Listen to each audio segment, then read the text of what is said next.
Bienvenue sur le podcast Limerté. Je suis Clémentine et je vous partage des histoires ordinaires de femmes extra. Ces dernières années, j'ai écouté de nombreuses heures de podcasts sur la maternité. Mais j'ai rarement entendu la voix de mères qui me ressemblent. Ces mères que je croise à la crèche, avec un autre enfant dans les bras, qui font les courses entre deux réunions, qui ont toujours une to-do list en tête et qui prennent leur douche la porte ouverte. La Limerté, c'est la liberté d'être mère comme on l'entend, parfois un peu bancale, en équilibre entre ce qu'on voudrait faire, ce qu'on peut faire et ce qu'on fait vraiment, entre ce que dit la théorie, ce que suggère l'entourage et ce qui nous correspond profondément. Plongez avec moi dans ces histoires de Limerté, des histoires un peu ordinaires de femmes extra qui sont mères du mieux qu'elles peuvent.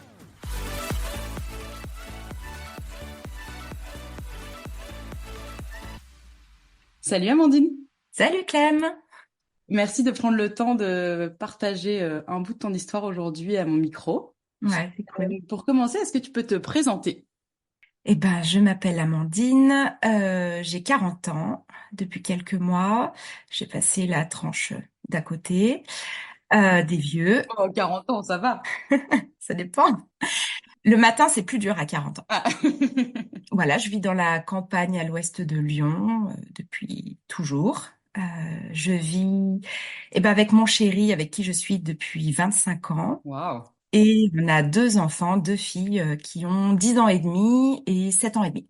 Est-ce que tu as toujours su que tu voulais être maman? Et est-ce que ça a été une évidence dès le début quand tu étais avec ton chéri? Moi, j'ai toujours su, que je voulais être maman. J'ai toujours été avec des enfants. Ma maman était nounou. Alors, j'ai toujours eu des petits dans ma chambre, toi, le lit parapluie, ça, j'ai toujours connu. Donc, être avec des enfants, c'était naturel. Donc, je pense que par contre, j'ai été prête nettement avant lui. Donc, on a attendu qu'il soit plus près. Donc, on a attendu 30 ans, d'avoir 30 ans. Ouais. Bon, Ouais. ce qui n'est pas si vieux pour avoir des enfants.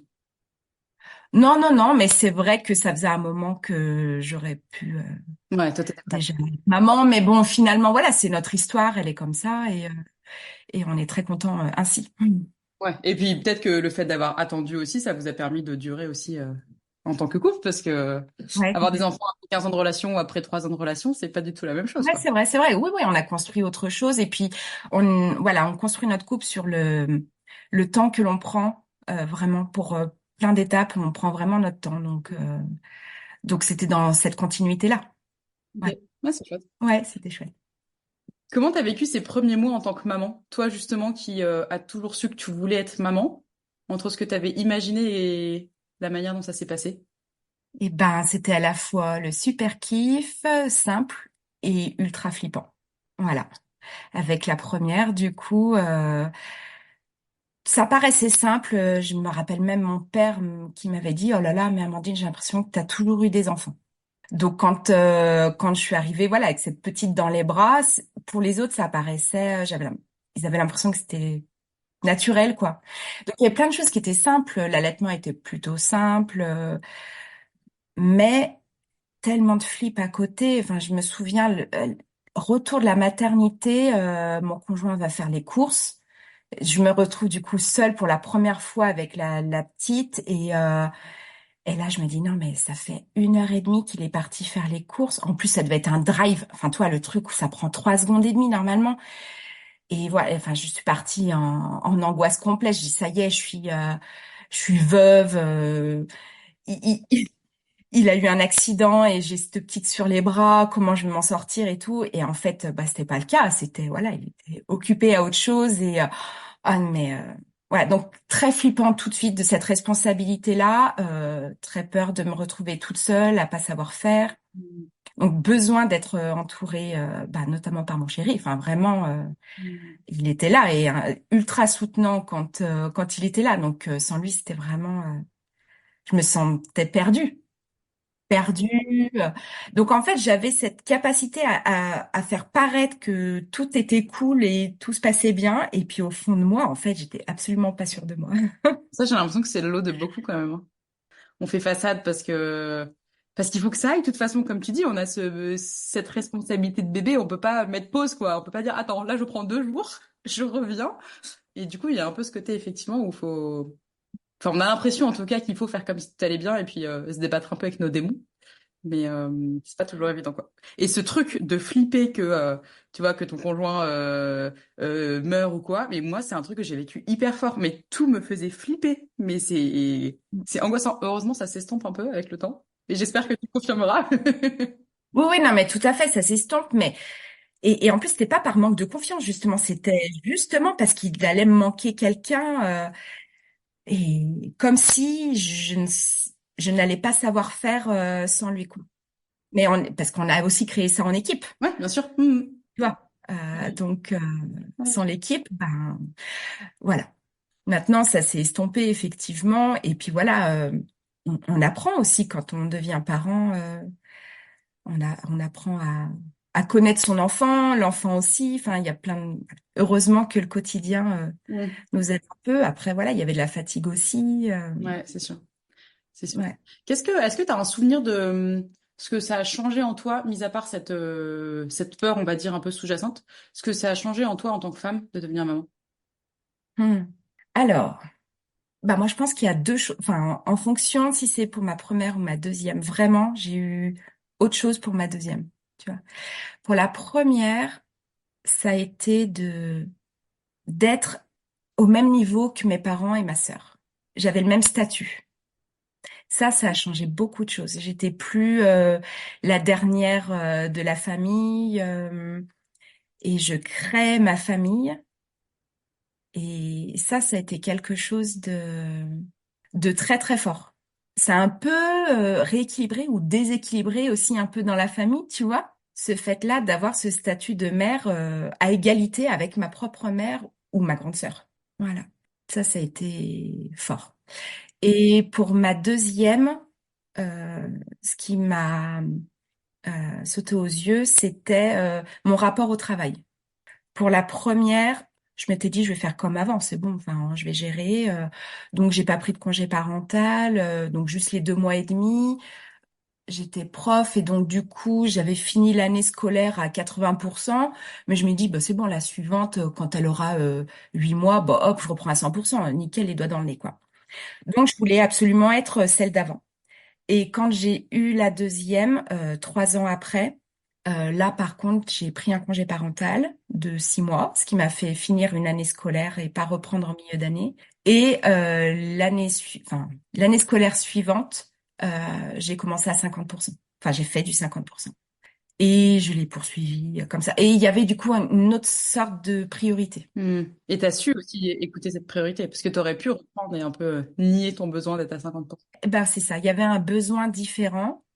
Bon, au niveau de l'organisation aussi, mais il y avait un besoin d'être aussi avec mes filles. Donc, il y en avait une qui était en maternelle, l'autre chez la nounou, et j'avais besoin de ce temps, ouais, Combien de temps t'es resté à 50%? jusqu'à la fin de ma carrière. Alors, qu'est-ce qui s'est passé pour la fin de ta carrière? Pourquoi as-tu terminé ta carrière? Ouais, pourquoi j'ai terminé ma carrière? Eh ben, En tout cas, non, attends, je rectifie. Pourquoi as-tu terminé cette carrière? ouais, c'est ça, c'est cette carrière-là que j'ai arrêtée. Ah bah, j'ai eu le droit de passer par un joli burn-out professionnel. Ça a été et ben voilà, quelque chose qui est arrivé comme une grosse vague dans la tronche, sans avoir vu les signes avant-coureurs. Maintenant, les signes, on a pu les identifier. Je dis on parce qu'en fait, là encore, on est une équipe avec mon chéri où on discute beaucoup et du coup, on dit ah mais ouais, mais rappelle-toi ça. Donc ouais, il y avait des signes. C'était quoi les signes après coup? Eh ben du coup, après coup, on est en 2020.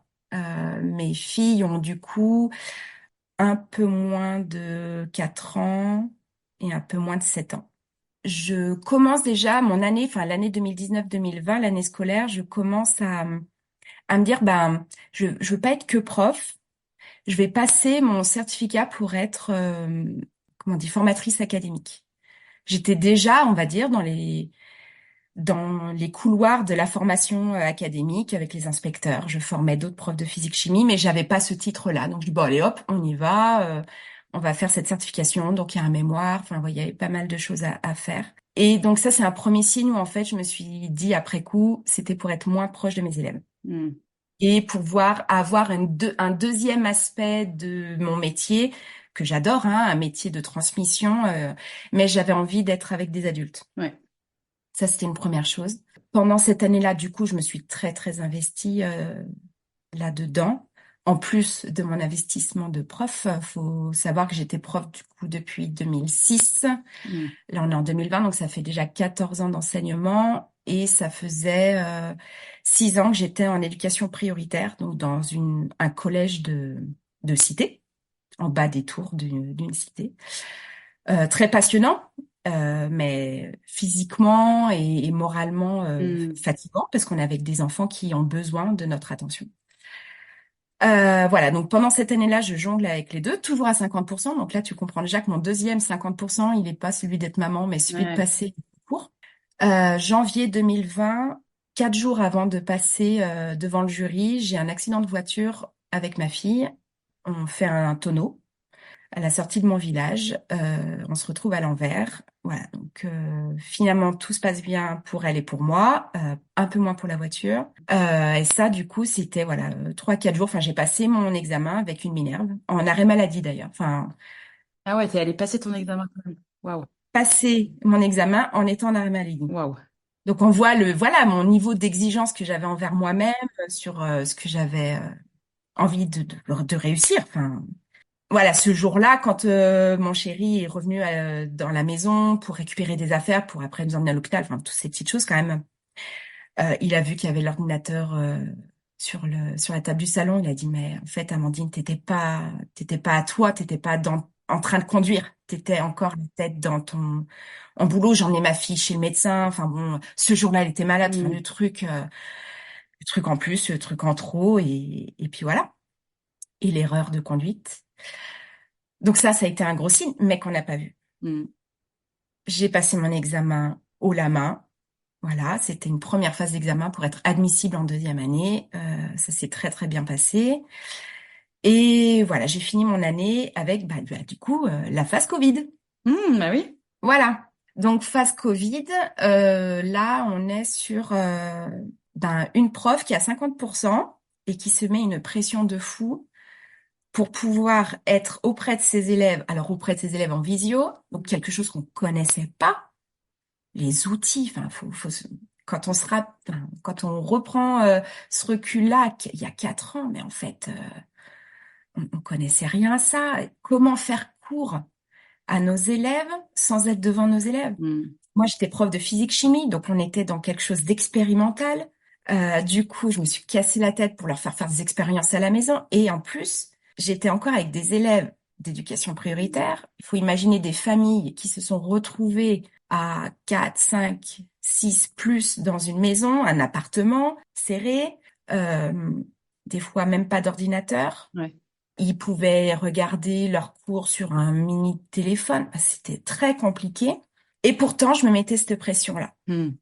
Ma grande était au CP et on s'est retrouvés à faire aussi la classe au CP avec alors son instit adorable qui a fait aussi comme elle pouvait, mais qui nous a donné des tonnes de trucs à lire, Mm. des tonnes de pages d'écriture. Ma grande, elle en pouvait plus, elle y arrivait pas.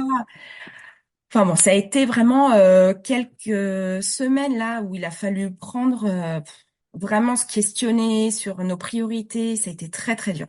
On a réussi à lâcher un peu, mais voilà, c'était mieux sur la fin qu'au début, quoi. Toi, dans cette phase-là, t'étais toujours dans ton idée que t'allais faire 50% prof et continuer le concours pour être Ah oui. formatrice Ouais, derrière. complètement, ouais, ouais. C'était juste une petite pause entre guillemets parce que le concours. Complètement. J'étais prof, hyper motivée, sachant que la deuxième année pour ce concours de formatrice académique. C'était vraiment une année de mémoire avec des expérimentations en situation de formation. Donc, j'avais beaucoup de lectures, de théorie de la formation. Et puis à ça, il faut ajouter aussi la peur qu'on a eue avec ce Covid. Bien sûr, ouais, bien sûr. Oui, oui, tout le contexte ambiant un peu anxiogène. Tout le contexte. Donc j'avais repris un petit peu les cours au mois de juin. C'était bizarre, ça dépendait des établissements scolaires. On faisait qu'à moitié d'une classe. On n'y allait pas tout le temps. Puis alors physique chimie, ils nous ont pas mis du tout en priorité. Ils ont fait d'abord revenir les profs de maths, français, etc. Donc la reprise, ça a plutôt été la reprise du mois de juin. Bon, c'était OK. Et après, il a fallu reprendre en septembre. Et là, j'ai eu une grosse montée d'angoisse, vraiment, à la rentrée, en me disant, je vais me retrouver d'un coup, première réunion de pré-rentrée, on est 50 dans une pièce. Là, ouais. Pourtant, je n'ai pas été celle qui est ultra flippée avec le Covid, mais mine de rien, avoir eu cette bulle de 6 mois où finalement, Mm. même pendant l'été, on a à peine vu notre famille, c'était calme. Et là, d'un coup, 31 août, 50 personnes, donc ça a été compliqué. Et là, ils ont changé la manière de gérer le collège. Je n'avais plus ma salle de physique-chimie. Il fallait que je me déplace dans chaque classe où se trouvaient les élèves. Ah ouais, c'est pratique pour faire tes expériences et tout en physique chimie, t'as quand même du matériel, non? Ouais, donc tu vois déjà le contexte problématique qui, tu vois, n'est pas venu à l'esprit de l'administration. Faut imaginer les étages, les chariots transportés. Puis après, on te demande de désinfecter. Bien sûr. Voilà, donc ça a été le début. Donc, les élèves, leur classe avait du coup une classe à eux. On a retrouvé des élèves qui n'avaient pas touché de cahier depuis des mois. Parce que, mine de rien, même si on a fait tout ce qu'on a pu, on a touché peut-être 10% du collège. Ouais. Il y a eu énormément de décrochage, énormément de violence dans les familles. Ils n'ont pas eu envie. Vraiment, dans ces zones-là, ça a été terrible, l'isolement. Du coup, on se retrouve dans une pièce, enfin, quand on va voir cette classe-là, on va voir, je sais pas, moi, la sixième 4, et ben, ils sont dans cette classe qui leur appartient et c'est nous qui rentrons chez eux. Mm. Et en tant que prof, c'est pas simple. Alors que quand moi, je les accueillais dans ma salle, j'ouvrais ma porte et c'est moi qui les accueillais. Ah ouais. Et là, psychologiquement, ça change énormément de choses. Sur la place de chacun, du prof, de l'élève. Voilà, donc Mm. ça a été pas facile à vivre. J'ai pas été la seule, hein. Et puis voilà, donc ça se gangrène. Petit à petit, on comprend pas. Là, on comprend pas ce qui se passe. Arrive la Toussaint, donc tu vois, à peine, je sais pas, 6, 8 semaines. Mon conjoint, il me dit, écoute, si tu reprends, soit je soude le portail, soit je te perce les pneus de la voiture. Un bon coéquipier, ça. Et en fait, c'était insupportable.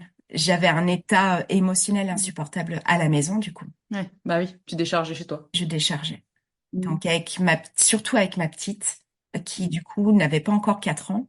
Ma grande qui était au CE1, du coup, qui en plus elles sont ultra sensibles. Enfin bon, Mm. donc c'était aussi compliqué avec elle, mais la petite, elle m'a fait péter les plombs. Ouais. Elle venait appuyer là où ça faisait mal, quoi. C'est normal, hein, c'est l'enfant. Bah, je me rappelle d'une scène, je la vois dans la baignoire, tu sais, 4 ans, tu la douches encore, et elle m'écoute pas. Et elle est debout, elle manque de glisser, elle est pleine de savon, elle fait n'importe quoi. Et je hurle, je n'y arrive plus. Et je lui dis, mais qu'est-ce qui se passe? Et elle me dit, du haut de ses même pas 4 ans, je fais comme tes élèves, maman, je ne t'écoute plus. Oh, waouh. Donc je crois qu'à ce moment-là, mon conjoint a pris le relais au niveau de la baignoire. Oui. Et ouais, là, ça a été terrible. Ouais. Ça a été très révélateur. Je hurlais pour tout. C'est des filles qui sont des crèmes. Voilà, on a surtout depuis la naissance de la deuxième, énormément travaillé ensemble sur les émotions, les accompagner, les Mm. écouter. Enfin, toi, moi, j'ai été formée à la communication non violente. Enfin, il y a plein de choses mises en place. Et là, mais je n'y arrivais pas. Et du coup, j'étais pas absolument pas disponible déjà pour mes propres émotions que je ne voyais plus. Alors pour les siennes, les leurs, c'était pas possible. Comment on peut accueillir, bah, je sais pas, après tout ce que les enfants vivent, parce qu'elles aussi, elles ont eu leur rentrée, elles aussi, elles ont vécu le Covid avec le fait qu'elles voyaient plus leurs copains, leurs copines, leur grand-mère, etc. Mm. Et, et ça, j'étais même plus capable de les accompagner là-dessus. Donc, le jour de la rentrée, après la Toussaint, je suis allée voir mon médecin. Il a pas mis 3 minutes à comprendre, hein, je me suis écroulée. Et il m'a dit une chose, il m'a dit, donc c'était un burn-out, je comprenais pas trop ce que ça voulait dire. Je l'ai compris un jour en me disant ça s'appelle un épuisement. En fait, en français, je l'ai mieux compris. Sur cette notion, tu es épuisé, donc il faut te mettre au repos, vraiment. C'est la seule solution, exactement. C'est la seule solution. Il m'a dit, et pour ça, donc je vous fais de 15 jours, enfin je vous mets un arrêt de 15 jours, mais vous revenez, vous retournez pas au boulot sans être venu me voir. Comment tu t'es sentie quand il a posé ce mot de burn-out et qu'il t'a arrêté 15 jours? Alors je me suis sentie enfin j'ai culpabilisé à mort.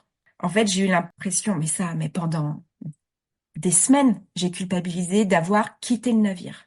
Cette impression d'avoir laissé mes collègues dans la merde dans laquelle nous étions. Donc, dans cette période-là, en fait, j'ai ouvert la voie dans ce collège-là et on était, je crois qu'à un moment donné, on a été 7 profs en arrêt sur 40, ce qui fait un bon pourcentage. Oui, après coup, tu peux te dire que je comprends tout à fait ce sentiment de culpabilité et en fait, c'est plutôt le commandant du bateau qui faisait pas son boulot, quoi. Ah ça vient après, c'est le problème. T'as sauvé ta peau, en fait. Ouais. Complètement. Ma peau et enfin la vie de ma famille. Ouais, tout La à fait. survie, parce que j'étais exécrable. Enfin, personne n'était bien du coup. Ouais. Vraiment, c'est là où on voit que les piliers sont vraiment importants. Enfin, les parents et leur état émotionnel est très, très, très, très important. J'avais pas conscience de ça avant. Donc ouais, je me suis vraiment sentie très, très, très, très mal par rapport à mes collègues. Et puis, j'ai pas compris pourquoi je n'avais pas réussi à en parler avant à l'administration, à expliquer. Et c'est là où on rentre dans la grosse problématique, en fait. Que la problématique, c'était pas que mes élèves. C'était pas que le contexte. C'était pas que le fait qu'il y ait post-Covid, on soit dans les classes avec nos élèves. C'était pas que ça. Ouais, je comprends. C'était Voilà. beaucoup plus complexe. En fait, quelque part, le Covid a permis et le Covid et tout ce qui s'est passé suite au Covid, ça a permis de révéler un peu, d'exacerber ce que tu vivais, en fait. Et un jour, pendant mon arrêt, parce que du coup, j'ai fait renouveler mon arrêt, hein, je crois que j'ai même pas attendu les 15 jours. Je suis retournée la semaine qui a suivi auprès de mon médecin en lui disant, j'ai un problème, c'est que j'ai l'impression de voir une horloge qui tourne dans ma tête en disant, il te reste plus que 4 jours. Il te reste plus, il te reste plus que 5 jours. Donc si Mm. tu y retournes, etc. Il m'a dit, OK, je vous remets 15 jours direct. Comme ça, vous prenez vraiment le temps, etc., etc. Et du coup, pendant cet arrêt-là, j'ai appelé mon inspectrice, avec qui j'étais quand même en lien par mon parcours. Parce qu'entre-temps, on me demande, est-ce que tu t'inscris du coup pour faire ton mémoire? Et au départ, je me suis même dit, je vais profiter de cet arrêt-là pour faire mon mémoire. Oui, oui, j'ai eu cette pensée Oui, oui, jusqu'au bout. en disant, C'est génial, j'ai du je suis temps. à la maison. Voilà. Voilà. Et donc, j'ai appelé mon inspectrice et j'ai été totalement transparente avec elle parce que c'est pas facile de parler d'une administration à une autre administration Bah oui, bien sûr. quand on est fonctionnaire. Et elle a posé des mots. Elle a dit, Madame, ça s'appelle de la maltraitance administrative. Donc, épuisement, maltraitance administrative, ce sont donc des mots qui ont permis de me faire comprendre en fait ce que je vivais. Et j'étais pas seule en fait dans ce bateau-là à vivre ça. Mais bon, là, il fallait que ce soit pour moi quoi. J'ai bossé vraiment pour moi. Ça a été dur, très très très très. Est-ce que ou plutôt Voilà. comment t'as expliqué à tes filles le fait que bah aujourd'hui maman elle reste à la maison? Elles ont eu très peur, les filles. Elles s'accrochaient à moi. Ok. Cette année-là, du coup, ma grande a commencé à faire la phobie scolaire. Mais là, c'est pareil. J'ai compris le lien de cause à effet plus tard. Des pleurs à l'entrée du CE1, pas vouloir aller en classe, je veux rester avec toi, maman. Et en fait, voilà, c'était une manière pour elle d'être, si elle était avec moi, elle savait ce que j'allais faire. Elle, elle me gardait en fait. Elle voulait me garder. Mm. Et on avait complètement inversé les rôles. Enfin, c'était vraiment enfin, c'était pas bon du tout. Il avait vraiment fallu que moi, me prenne en charge et donc, du coup, je leur disais, maman, bah là, je vais voir ma psy, tu vois, aujourd'hui, j'ai rendez-vous là. Puis j'essayais de faire comme je pouvais. Non, ça a été très dur. Je suis pas sûre que la toute petite ait tout compris. C'est fou comme les enfants sont vraiment des éponges quoi. Enfin, tu peux te cacher tout ce que tu veux de toute façon, même si comme tu dis, la petite elle a pas forcément conscience de ce qui se passe concrètement, elle sentait qu'il y avait quelque chose qui clochait quoi. Ah ouais, complètement.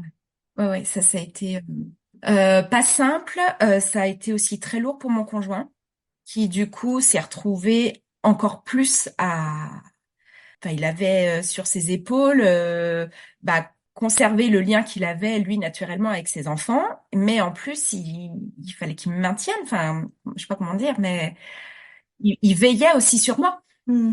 Donc il en était à un point en disant, eh ben aujourd'hui, Amandine, écoute, ta mission du jour, ça va être d'étendre le linge. Si déjà tu fais ça, c'est OK. Quand on y pense maintenant, s'il me disait ça aujourd'hui, déjà je l'envoie bouler. Et en fait, c'est parce que il faut petit à petit remettre la machine en route, le corps, l'énergie, Mm. et être mission par mission pour essayer de retrouver cette espèce de gratitude envers soi, un semblant d'utilité quelque part. C'est vraiment très difficile. Combien de temps t'as été arrêtée au total? Hmm. Alors, j'ai été arrêtée. Donc là, j'ai commencé à la Toussaint et je me suis sentie mieux aux vacances de février. Ok. Donc à peu près 5 mois. Donc toujours accompagnée par une psy que je voyais toutes les semaines. Une dame que je connaissais pas avant, hein, vraiment. À la Toussaint, après l'histoire du je vais te souder le portail, là, je dis ok, je vais prendre un rendez-vous et j'ai trouvé quelqu'un. Et donc je la voyais toutes les semaines, c'était très intense, mais ultra nécessaire. Et donc voilà, février, oh là là, bah du coup j'ai passé mes vacances à travailler pour refaire ma rentrée, pour mettre des choses en place, que voilà, pour écouter ce que j'avais envie de faire en tant que prof avec mes élèves. J'ai toujours été une prof un peu différente des autres. À quel niveau t'étais différente? La physique-chimie était devenue pour moi un prétexte d'enseignement. Et je travaillais avec mes élèves sur plus la coopération, l'estime d'eux-mêmes, la manière de réussir, le fait de pouvoir avoir le droit d'échouer et de corriger, de s'améliorer. Ce serait bien si tous les profs étaient comme toi, parce que c'est quand même plus important. Enfin, plus important. J'entends que toutes les matières sont importantes, mais ces compétences-là, elles sont nécessaires toute la vie. En début de cours, on pouvait faire du tapping. Enfin, je faisais déjà de la libération émotionnelle. J'en faisais avec eux. Je faisais de la préparation mentale avant pour les troisièmes, avant qu'ils passent un examen, par exemple. Ah, c'est génial. On faisait des mouvements quand ils avaient eu froid dehors parce qu'il pleuvait, qu'ils ouvraient pas le portail. Enfin, Hmm. voilà. Donc, je faisais déjà des choses un peu différentes. Et c'est vrai que j'y arrivais pas avec cette histoire de Covid, que je n'étais pas dans ma classe. Je m'étais oubliée là-dedans, dans ma manière de fonctionner. Donc voilà, donc je reprends. Trop bien. À la rentrée, après les vacances de février, on doit être, oui, peut-être, je sais pas, le 28 février, ou un truc comme ça. Et j'arrive, je me souviens de la part, enfin, de ce que j'avais dit en disant, bah, je suis là et je reste. Et merci pour votre accueil, nanana, nanana. Enfin, j'ai vraiment hyper motivée. Voilà comment ça va se passer et tout. Et ça a tenu une semaine.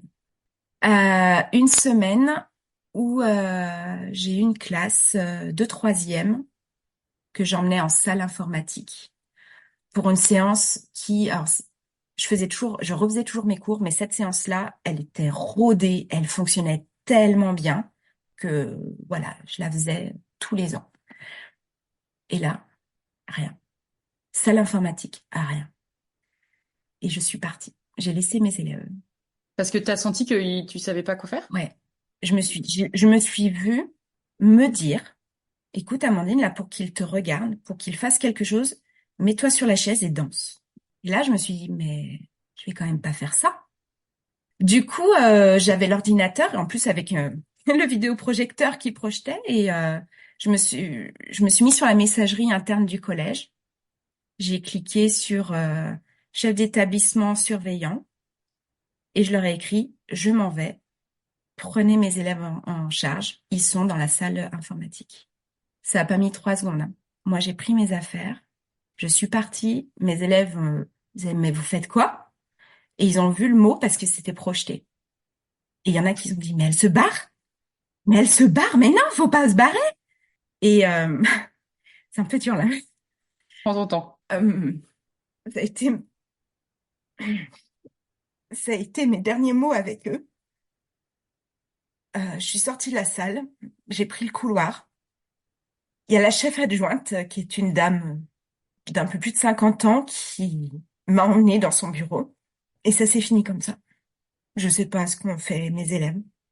Et là, j'ai su que Hmm. ça pouvait plus tenir. Ça tenait plus. Je tenais plus. Et j'avais pas envie de recommencer et que ça se ramène encore à la maison. Et cette dame-là, alors, quand j'ai parlé de maltraitance administrative tout à l'heure, ça se concentrait surtout sur une personne qui était le chef d'établissement. Et cette dame, elle en pâtissait à sa manière aussi, tout en étant chef adjointe. Donc, elle avait ce double rôle. Mais là, je l'ai entendue parler avec son cœur, et je la remercie encore. Et elle m'a dit, écoutez, madame, prenez votre temps, ne revenez pas. C'est pas bon pour vous. Nous, on se débrouillera avec eux. Bon, au fur et à mesure, elle me l'a pas dit tout de suite, mais à un moment, elle m'a dit, regardez si vous pouvez faire autre chose. Des fois, faut prendre l'air. Et c'est une dame qui avait, elle aussi, vécu un changement de carrière. Ok. Elle était d'ailleurs avant prof dans le professionnel, elle était devenue chef d'établissement. Elle avait du coup fait déjà un cheminement. Je pense que c'est pour ça qu'elle m'a parlé avec ce cœur-là. Et je trouve ça bien qu'elle t'ait aussi autorisé, entre guillemets, à ne pas revenir. Tu vois, en fait, comme si elle te décharge d'avance de la culpabilité que t'allais avoir d'être partie, quoi. Complètement. Ah oui, elle m'a vraiment fait donner beaucoup d'autorisation. Et quand elle m'a dit, vous pouvez voir si une formation, même dans le cadre de l'éducation nationale, pourquoi pas, euh, regardez. Et là, je me dis, mais je peux faire autre chose que prof. Ting, la petite lumière qui s'allume.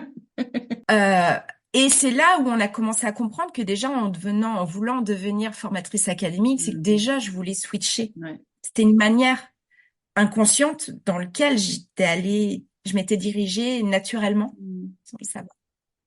Voilà. Donc, ce jour-là était dur. Je suis rentrée à la maison et le lendemain, je retournais chez mon médecin. Donc, on doit être, je sais pas, le 5 mars. Et là, il m'a arrêté. Alors, pareil, ouais, il fallait que j'y retourne tous les 15 jours ou 3 semaines. Donc tu rentres chez toi, ton médecin t'arrête. Qu'est-ce que tu fais? Parce que du coup, là, c'est un champ des possibles qui s'ouvre. Oui. Alors, je continue mon accompagnement avec ma psy. Parce qu'il faut savoir que pendant le burn-out, euh, il y a plein d'étapes hein, qui passent. Il y a l'épuisement physique, mais il y a aussi le fait de se sentir incapable, de ne plus trouver aucune qualité en soi. Donc, on travaille encore beaucoup là-dessus. Et en fait, je décide d'aller voir une deuxième psy dans mon secteur qui est psy du travail. Donc, c'est un peu la conseillère d'orientation, mais pour les adultes, mais avec comment on appelle ça? Ouais, de grandes capacités psy, qui va aussi accompagner dans ce domaine-là, sans faire ta thérapie, mais voilà, qui va avoir cette approche ouais, très psy quand même. Et donc je vais la voir et avec elle aussi, on entame un gros travail sur mon parcours professionnel, ce que j'ai déjà vécu, euh, là où je me suis sentie bien, là où je me suis sentie moins bien, parce qu'en fait j'avais déjà un parcours professionnel avant d'être prof. Ok. Voilà, j'avais travaillé aussi dans le privé, j'avais été chimiste en laboratoire, notamment. Du coup, voilà, il y avait quand même un parcours riche, sauf que je l'avais oublié. Mhm. Voilà. Donc je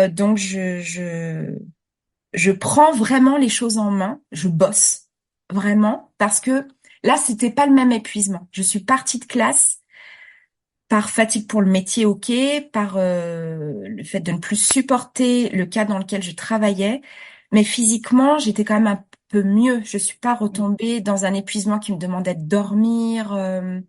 C'était pas exactement comme à la Toussaint. Je comprends. Du coup, j'ai pu vraiment mettre des choses en place dans mon quotidien. J'avais vraiment des rendez-vous très régulièrement pour avancer. J'avais cette niaque de vouloir avancer. Je pense que aussi les filles, ça m'a porté. Enfin, le fait de me dire, je veux pas revenir dans le même état que le mois de septembre, octobre de l'année précédente. Je veux m'en sortir, quoi. Vraiment. Ouais. Donc voilà, donc cette psy du travail m'a beaucoup aidée et puis ma psy, on va dire hebdomadaire, m'a proposé de travailler sur mon ikigai. Ouais. Tu peux expliquer ce que c'est, si pour celles qui connaissent pas. Ouais, j'ai trouvé ça extraordinaire, extraordinairement dur aussi.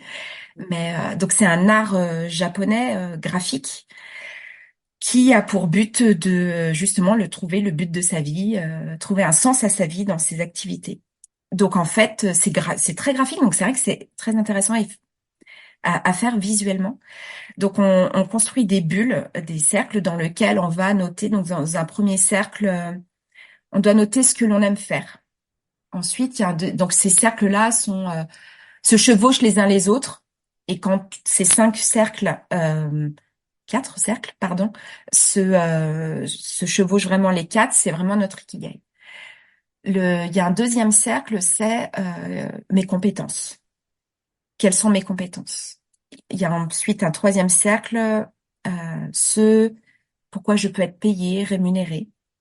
Et un dernier cercle qui dit quelles sont les valeurs que tu aimerais apporter au monde, Mm. vraiment.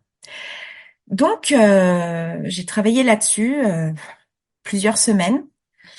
Parce qu'au début, je trouvais dans mes compétences le fait de savoir raconter des histoires à mes enfants et faire à manger. La liste est un peu courte, Amandine. On sait que tu sais faire plus de choses. Je l'ai montré à mon conjoint, qui en plus se marre et qui dit, faire à manger à ta famille. Je dis, ok, super. En plus, Bon, même bah, plus chill celle-là, alors. même celle-là, c'est pas top. Donc là, ma famille m'a beaucoup aidée. Ma grande sœur m'a beaucoup aidée aussi sur retrouver toutes les phases de ma vie où j'ai montré des compétences. Elle m'a dit, mais Amandine, t'as fait mon site internet, il y a plein de choses. Tu t'es prof, t'es une prof extraordinaire, donc l'enseignement, ouais, voilà, il y avait plein de compétences comme ça que je pouvais quand même mettre en vrai. Et donc, je construis et puis je me rends compte dans ce que j'aime, en tout cas, il n'y a pas la science. Hmm. Il n'y a pas la science. Hmm. Il n'y a plus vraiment la Ouais. science. J'étais pas la prof de sciences qui s'abonnait à Science et Vie pour avoir les dernières nouveautés technologiques, Ouais, tu d'accord. vois. Et je me suis dit, ah ouais, quand même, en fait, ça fait un moment. Ouais, j'allais dire, d'ailleurs, on peut le comprendre avec ce que tu as dit tout à l'heure. La science dans tes cours, c'était un prétexte, mais c'est pas ça qui t'intéressait en fait dans les cours. C'est la Complètement, mais relation aux élèves qui complètement, t'intéressait. ouais, complètement. Mm. Donc là, c'était une grosse révélation en me disant, OK, bon, bah, tu peux pas reprendre tel quel. C'est pas possible. Mm. Ça serait te mentir. Et toi, reculer pour mieux sauter, Ouais. quoi. Du coup, vraiment, je me suis posée devant ma bibliothèque en me disant, mais tu aimes quoi? J'ai enlevé mes 2 bouquins d'astronomie. Je me suis dit, bon, je vais quand même pas devenir astrophysicienne. Et j'ai regardé mes autres bouquins. Et là, j'ai vu des bouquins comme Allaiter mon enfant, le sommeil de l'enfant, Accoucher sans douleur, les émotions de l'enfant, bref. Et là, j'ai fait, ouh là là là là là. Mais je tiens peut-être une perle. Il y a quelque chose. Ouais. Là, je t'ai donné 4 titres, mais en fait, Ouais. il y avait vraiment beaucoup de bouquins qui tournaient autour de la périnatalité, de la naissance, des émotions. Donc là, je suis retournée voir ma psy du travail en disant, je fais quoi avec tout ça? Donc ouais, voilà, c'est comme ça que ça s'est vraiment construit. J'ai appelé aussi ma sage-femme en disant, écoute, je me rends compte que ça me porte, mais j'ai pas envie de reprendre un métier, enfin des études. C'est compliqué. J'ai 30, je sais plus, je vais avoir quoi, 36 ans. Je vais pas reprendre des études Ouais. pour un métier dans le médical. Puis j'avais pas forcément envie d'avoir ça comme responsabilité. Je dis, mais il y a autre chose pour accompagner dans l'allaitement. Elle me dit, bah, il y a doula. Et là, je lui dis, il y a d'où quoi? Et voilà. Donc, c'est comme ça que j'ai découvert le métier de doula. Je me suis renseignée, j'ai continué mes recherches aussi avec la psy du travail. Et plus je regardais ce qu'était ce métier, plus ça me parlait, plus ça m'appelait. Et je trouvais que ça reniait pas non plus mon passé. C'est-à-dire que je retrouvais bah, finalement ce que je cherchais à faire, c'est-à-dire m'adresser à des adultes. Je retrouvais ce côté de transmission euh, avec toute ma pédagogie que j'ai développée depuis 16 ans, que je développais depuis 16 ans. Et puis, euh, et puis ce côté de l'écoute, apporter mon soutien, vraiment, vraiment, vraiment. Ouais, ça a été du coup la révélation. On est du coup en 2021, printemps 2021. Ça a été un gros tournant dans ma vie. Ouais. Ça allume une lumière, quoi. Ça a allumé une lumière. Mm. Pas simple, parce que quand on est fonctionnaire de l'État, avec un salaire très convenable, en tout cas pour ma famille, même en arrêt maladie, et que là, on se retrouve sur un métier qui nous plaît, mais que personne connaît, Mm. qu'il faut rentrer dans l'entrepreneuriat avec toute son instabilité, ses incertitudes, ça fait très très peur. Ouais. Et à la fois, on sait que notre survie en découle. Qu'est-ce qui t'a permis de d'oser y aller, malgré tous les obstacles que tu voyais, tu vois, les obstacles Mm. matériels presque, mais quand même Ouais, c'est hyper ça. importants. Bah, hyper important. L'équipe avec mon conjoint. Mm. Il a bien vu que ça allumait une lumière. Il voyait le bout du tunnel. Enfin, Mm. clairement. Donc, ça a été pour lui une manière de voir sa femme se sentir mieux. Qui dit sa femme se sentir mieux dit que la maison se sent mieux. Enfin, je pense qu'il a eu peur aussi, hein. Il m'avait d'ailleurs demandé, est-ce que tu crois que c'est possible de faire prof, toi, de cumuler les deux? Enfin voilà, on a vraiment discuté sur quelle modalité. Quand tu dis technique, c'est réellement ça. Faut réfléchir, quoi. Financièrement, comment ça se passe et tout. Donc voilà. Mais avant vraiment le lancement, bah, de toute façon, il y a le temps de la formation, de se former pour ce métier. Ça m'a pris presque un peu plus d'un an, 15 mois.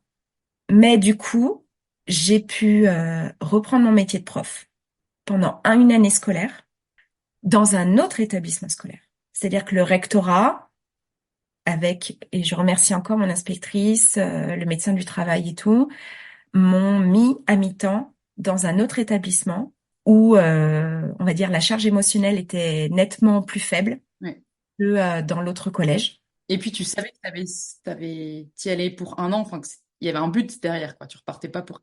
Il y avait complètement un but. Et parce que moi, mon métier de prof, je l'ai toujours aimé, en fait. Je l'ai toujours aimé. Donc, en fait, j'ai pu, pendant cette année-là, faire mon métier avec des élèves que j'ai appréciés. Et à côté de ça, mon 50%, je le prenais pour me former. Donc, j'avais toi, dans cette ikigai, je me dis, je fais ce métier-là de prof, mais à côté de ça, je me forme, j'apprenais plein de choses, j'ai toujours apprécié apprendre des nouveautés. Ça m'a vraiment porté pendant un an. Mm.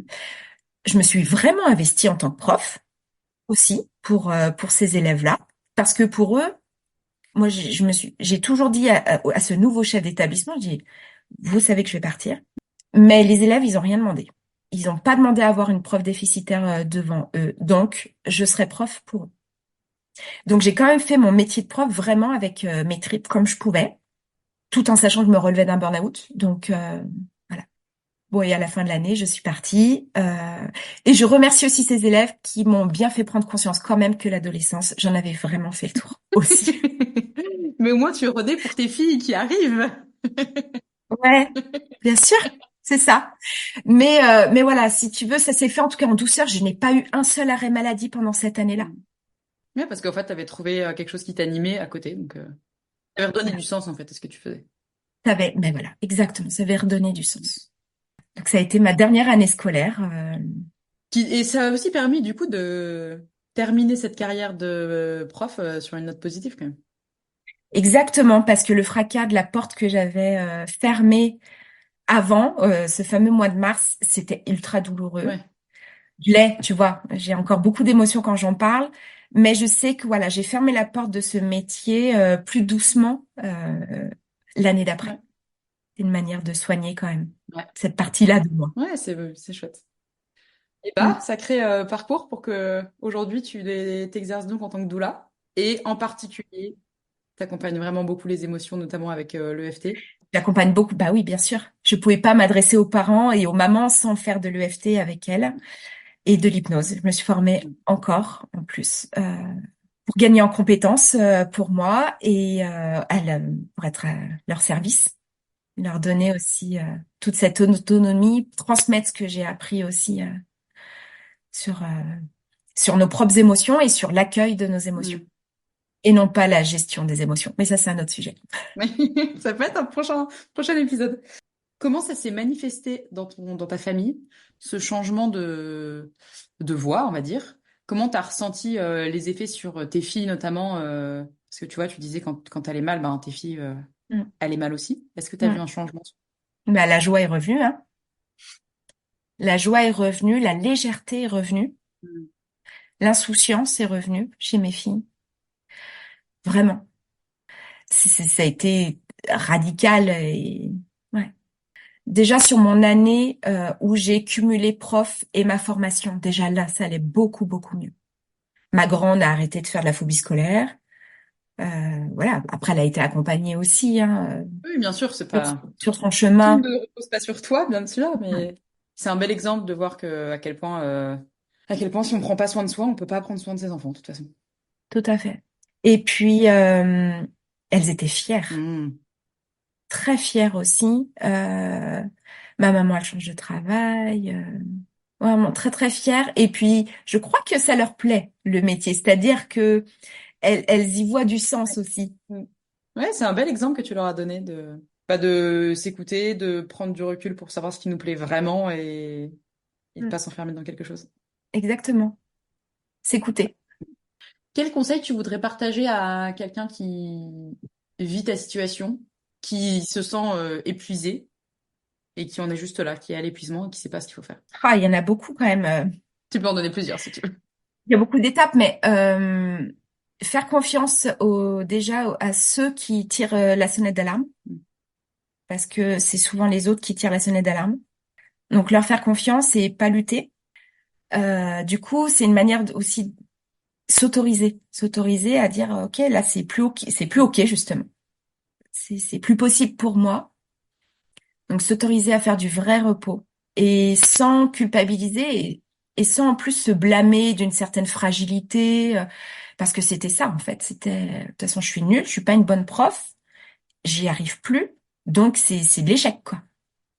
Donc vraiment ouais s'autoriser à lâcher et à se dire que bah ouais là c'était plus possible.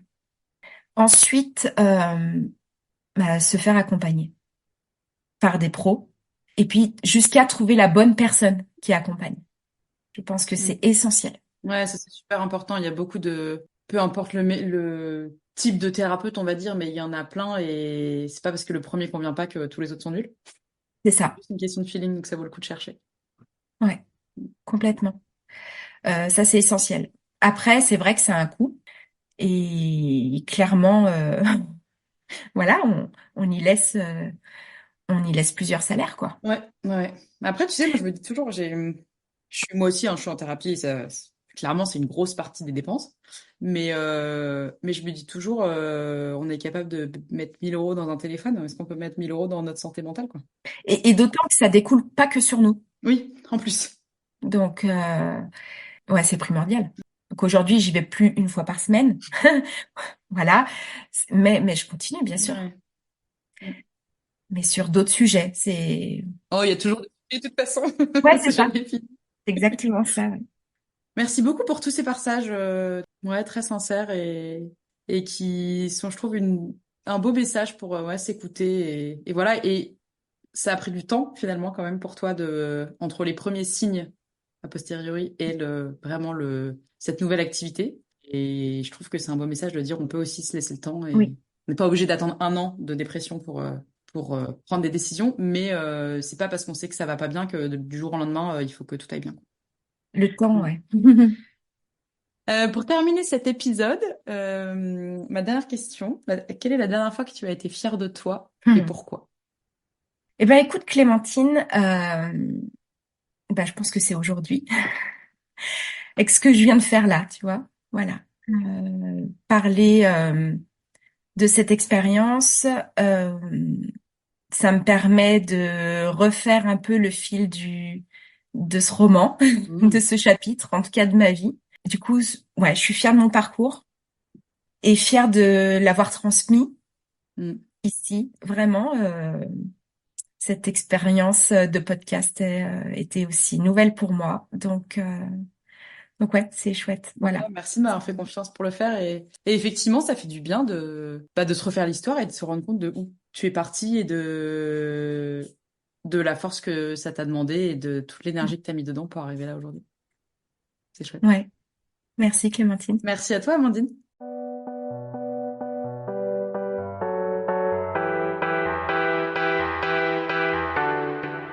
J'espère que cet épisode vous a plu.